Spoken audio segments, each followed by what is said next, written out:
So mula doon sa baba ay naglakad na tayo paakyat. Meron pa rin silang pathway. At ito doon po yung matatagpuan natin dito sa medyo ibabaw na part. This is it. Ito na. Ito na yung tinatawag natin na Gumaer Falls. Well, hindi ganun kalakas ang tubig po ngayon, but eto na po siya. So hindi ho ganun kalakas ang tubig na lumalabas sa kanya, and kumpara din sa iba, hindi ganun kataas ang pinanggagalingan, pero yung tubig naman po na binibigay niya is napakaganda, malinis, malamig, at syempre dito na natin ikinukulong yan. So yung mga bisita natin, dito na pumupunta para maligo. Oh, kita nyo naman, ang linaw, kita yung ilalim, ang ganda. So doon po tayo galing sa part na yun, ano?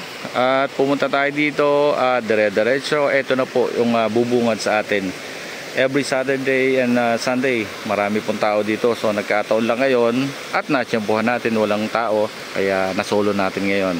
At yung pathway ho natin, kita nyo naman, solid, ang ganda, talaga namang ginastusan ho ito ng gobyerno. At ang lagi ho natin paalala, syempre yung mga basura, please lang inyong dalhin ang inyong basura, huwag nyong iiwanan dito. Meron ho tayong mga lugar dito sa Gumaer Falls na meron talaga mga reminders at meron nakalagay na sako, again ho, please lang, huwag kayong magtatapon ng basura, huwag kayong magkalat dito, alagaan natin ang kalikasan. So mula po doon, ang tubig natin ay pababa dito sa stream na to, another layer, so pwede pa rin po tayong maligo dito sa part na to.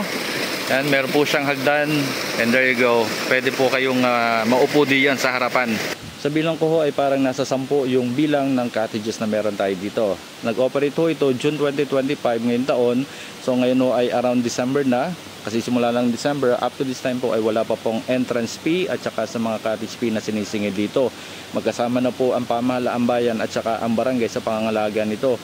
Sabi ho nung ating nakausap na caretaker dito ay marami ng cases, marami na rin hong mga cases na nagkakaroon ng away dito, nagbabasag ng bote yung mga lasing, tapon dito, tapon doon yung mga basura.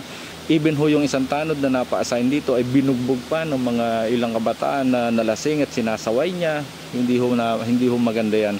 Kayo ho ang sumisira ng ating kalikasan at ng ating tourist destination. Hindi ho nakakatulong yan. So iwasan ho natin yan hanggat maaari.